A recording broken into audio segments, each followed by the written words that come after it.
All right, welcome everybody to MP Access. We are live here on the floor of the 5-Star Conference 2025 at the Omni Dallas, and we are talking to some of our leading subject matter experts and other mortgage industry professionals here on the floor. We are starting out the day today with our guest, Yvette Gilmore from ServiceLink. Welcome, Yvette. Yeah, thank you. I know we've talked a bunch before over the years that I've been working with Mortgage Point, but for our viewers who maybe aren't as familiar with you, could you start out, just kind of give us a background of your time in the industry and how you got to your current role with ServiceLink? So, well, thank you. Thank you for having me. And how did I start in the industry? So I've had various leadership positions throughout the servicing space, both performing and primarily non-performing loans. Prior to coming to ServiceLink, most people would know me as the leader of default services for Freddie Mac. Mm-hmm. So I was there for just under 15 years before transitioning out of the investor space into the service provider space. So I bring with me all of that knowledge. And so now I'm at ServiceLink, and I manage strategy as well as the launch of a new technology that ServiceLink is offering. We just signed our largest customer. I can't tell you who they are, but it's super exciting. It's been 4 years in development. Wow. So yes, so really bringing all of that to bear. I still have numerous appointments on various trade groups. Mm-hmm. MCA being one of them. Yep, absolutely. So, yeah, certainly just still as excited about this ever-changing servicing environment today as I was when I started in the industry many years ago. That's wonderful. And MCA, for those of you watching who maybe aren't familiar, that's our Mortgage Servicing Executive Alliance. It's one of 5-Star's trade industry groups that we have put together that's designed to sort of focus on mentorship and bringing up kind of the next generation of mortgage leaders. Absolutely. Well, I know we want to touch on that technology you referenced, if you can talk about that. But before we get to that, could you talk about a little bit, what is your day-to-day at ServiceLink like, and how is that different from your time at Freddie Mac, and what lessons did you take from one to the other? So at ServiceLink on a day-to-day basis, actually, the synergies are the same. Yeah. And that's one of the things I love working at ServiceLink. It really is about the clients that you serve. So what we are doing at ServiceLink is enabling our clients who are large servicers, investors, to bring to bear all of the tools and technologies necessary to manage assets, as well as the homeowners who depend on those activities to remain in their home or to have a graceful exit. So we encompass the entirety of the default process in that realm. For me, what my day looks like is I'm talking to clients, I'm talking to outside, still dealing with servicers. So at Freddie, I manage the activities for over 1,600 servicers. So admittedly, it's a smaller subset, but ServiceLink is the largest service provider in the industry across the default space, merging everything from title, loan mod, all the way through auction activities. So it's still expansive, which is what I love about it. And One Marketplace is this software that I mentioned. It is an asset management tool. One of the things that surprised me coming from the GSE space was just the different breadth of activities that are necessary to manage an asset outside of the GSEs. What One Marketplace does is it enables those activities to happen a lot more seamlessly. It brings together everything in the default space in one tool so that it makes the job easier and a lot more transparent. Could you talk about, with that breadth of experience, all your time at Freddie Mac and now moving into the ServiceLink side of things, what are the primary challenges that you guys are dealing with? What are the headwinds you're facing within default servicing and mortgage servicing? And what are the problems you're looking to solve on a day-to-day basis? It's very funny because the problems are pretty universal and fairly static. One of the things that I always wanted to do when I was at Freddie, managing the entirety of the servicing policy, was to make it simple, transparent. Simplicity was key. And to make sure that we were giving guidance that was easy to assimilate quickly and efficiently. That's the same thing we do with ServiceLink. What we do, though, is deal with the entirety of the default space. So that's all investor types. And what is different, like I said, and surprising about this is just the volume of change that servicers have to manage at the same time. If you look at what's happening today, for instance, you have HUD changes, you have VA changes to their loss mitigation waterfalls, and they're all happening at once. So what we have to do as a provider is make sure that we are as up to date as possible. In certain cases, before our servicers are, but certainly in response to anything that they want us to do. And we have to move fast. Speed to the ball is the key to make sure that we enable them to deliver what their clients demand. Yeah. Do you think that does the way that technology is helping shape what you guys do and how you solve those problems, is speed kind of the primary thing you're looking to solve for there, or is it managing all that volume of information? Is it just kind of all of the above? It is managing it. It's managing the changes in the most effective, efficient, and compliant manner possible. Mm-hmm.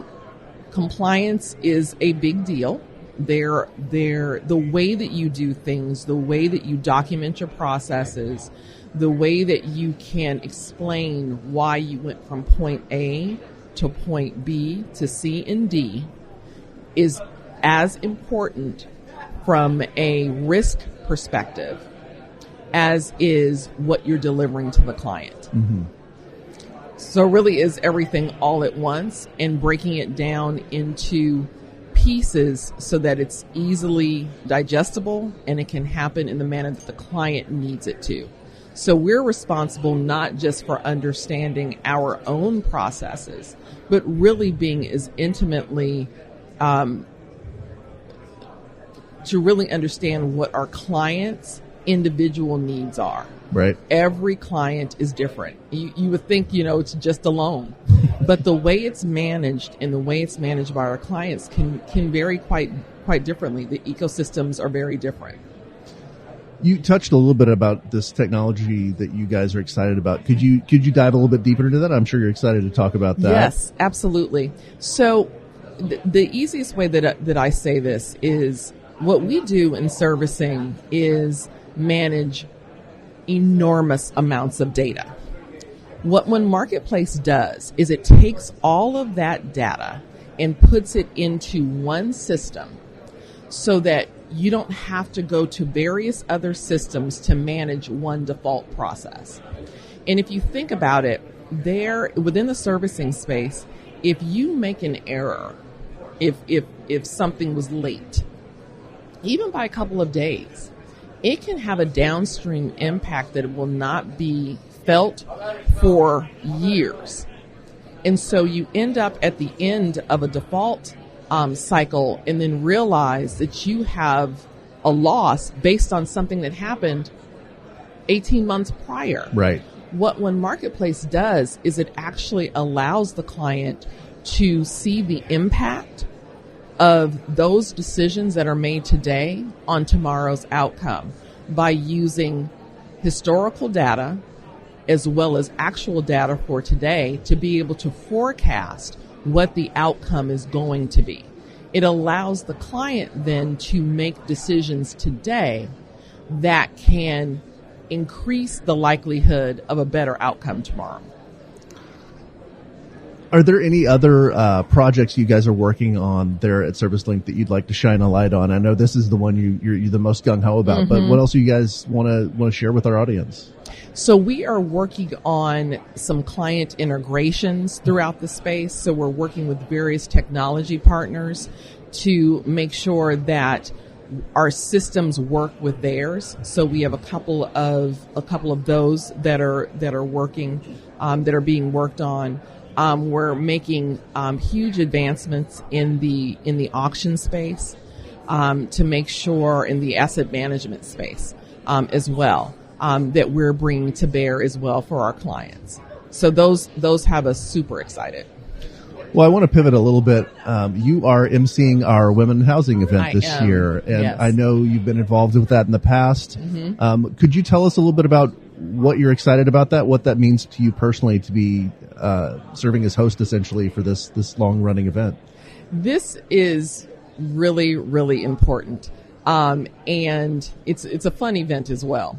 So Ed and I have worked together for a very long time. Your chairperson, Demetrius, I believe is what his title is. That is correct. Yes. And I think so there's two things. One, the panel, the She Suite panel.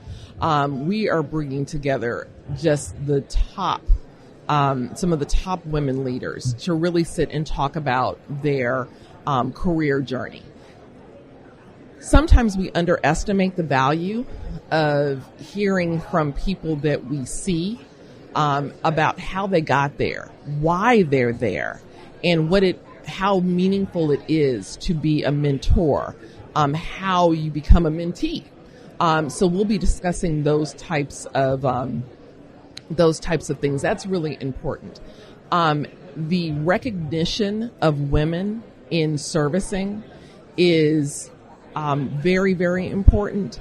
Giving women an opportunity to shine a light on their careers in these various different themes, and win an award that really speaks to, or be nominated as well, that really speaks to why we come into work every day. Sure. And what those results are, and being nominated by our peers. So to be a part of that, having won one of the awards before, is really important and a huge honor for me. Well, we've been doing this event for longer than I've been here with 5 Star, and it's a long-running and very popular event. But we hear some of the same questions asked over and over again. So I'm curious, what is your perspective on the progress the industry has made as far as bringing women into leadership roles? Obviously, you're a wonderful example, but what do you see happening on that front? I think what you're seeing is much more of a community. Mm-hmm. So I remember having a conversation with one of my HR leaders, and and this was many years ago, we were talking about our male counterparts and I think we all talk about golf and things of that nature. And one of the things she said to me, and I've never forgotten it, is don't criticize another group for having a community. Go out and make your own. And that is what I'm seeing. I'm seeing women come together in various spaces and making community. That gives a level of support. It gives a level of camaraderie and team play that is improving year after year, day after day. And that is important. It's impactful. It is something that others should and can aspire to, the support, being able to call a woman and say, this is what's going on today, either, in my P&L or with me personally and professionally. You tend to, I think, sometimes underestimate the power of community. Right. But at the end of the day, that's really what it's about, and it helps all of us ascend to the heights that we desire. Mm-hmm. Is there any particular advice you would give to any young women who are trying to enter the industry or coming up through the ranks of the industry? What are the most important lessons you've taken on about how to find success, how to pay that forward to the next generation of people as you're doing? What advice would you share? The advice that I would share is goal setting, right? So what do you want? What are you passionate about? What do you love about what you do? Mm-hmm. You spend so much time at work. And the higher you go, the more time you spend, quite frankly. And really getting crisp around why you're doing what you're doing, and then how do you seek out others that can help mentor you forward. So I always say I have a bench, right? And I have coaches, sponsors, mentors. I have a board of directors that I go to if I'm thinking about something. They don't know that they're on my board, but they are. And I'm a voracious reader. All of those things. It is really a strategy. What is your strategy around getting to where you want to go? And actually be very intentional. And once you get comfortable that it does require a strategy, relationships are strategic, and making sure that you are establishing not just who you know, but who knows you. Right. And who can speak about you when you aren't there. And if they are speaking about you, making sure that you know what they're saying. Branding, we call it branding. It is important. What is your brand? If you get on an elevator and you have between floor 0 and floor 10, and you happen to have a CEO there, what do you want he or she to know about you by the time they get to the top of the floor? Right. It's that elevator pitch. It is the elevator pitch. Yeah. Yeah. Well, I know you have been involved with 5-star conferences for at least as long as I've been here, and I think this is my 6th or 7th. Mm-hmm. Could you talk a little bit about what you've gotten out of these conferences and why it's important to attend events like this? What is critical for industry folks to come here and take away? Yeah, and I think that really goes to strategy. Yeah. Right? This is where relationships are made. This is where you have both formal and informal opportunities to meet with peers to really get underneath what is happening in the industry that you've chosen to be a part of. There are relationships that I formed at 5-star that I wouldn't have had an opportunity to do because we're heads down doing our work. Sure. This really gives an opportunity. It brings together the entirety of the servicing space. So really getting out there, going to the events, seeing what's happening within all of the different panels, etc., asking the questions, making sure that you're leaving with business cards of people that you can then call on and say, here, I heard you talk about that, or, I saw you on this panel. Can we talk more? I always say we're all prima donnas. And we love for people to ask our opinion and to expound upon our day-to-day work. Take the opportunity and go out there and make some connections, make some meaningful connections that advance you, and that you can then bring back also to your day-to-day work to make you better. Right. Well, beyond those opportunities for connection, and obviously we talked about women in housing, is there anything you're particularly excited about this year's events? What are you looking forward to, or even what has happened in the time you've been here, if you've been here more than just this morning? Well, so we talked about MCA. Yeah. And, so we have, we're bringing together 50 leaders to meet there and talk about the various goings on. We're producing a white paper. So we have a white paper on AI, and really getting underneath, topics like that to say, okay, well, what does this mean to me?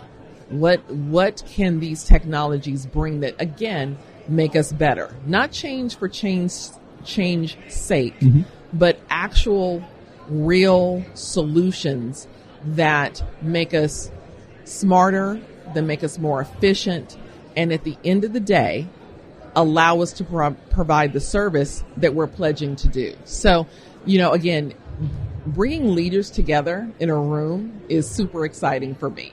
So that's one of the main things that I'm looking for. That, women in housing, the different panels, seeing peers through the industry. It's very important. Well, I know we're just about out of time, but one last question. Looking forward, whether this is your work at ServiceLink or just other opportunities you see within the industry, Is there anything that you are excited about in the future of mortgage servicing, the future of what you're doing specifically? What are you looking forward to? What I'm looking forward to is there's just a lot of advancements going on. There's a lot of discussions around what the future of servicing is. And I've been waiting for that. I feel like I've been waiting for that forever. You know, I really believe that there are opportunities to look at servicing differently, to really look at it in terms of a recapturable asset. You know, if you can handle a properly serviced loan, you will have a customer for life. And really looking at servicing in terms of the fact that you should be looking at building businesses through your servicing platforms, actually making the investments that it takes to be the best service provider and servicer and investor that you can possibly be. And I think I see that those investments are looking to be made, and to be a part of that, both on the strategy as well as the actual day-to-day business, is super exciting. That's awesome. Well, thank you so much for giving some of your time this morning, Yvette. It's always great to see you at these. And thank you, everybody, for tuning in to MP Access. And we are once again here on the floor at 5-Star Conference 2025. Stay tuned to our other interviews. And thank you again to Yvette Gilmore from ServiceLink. Thank you. Thank you all.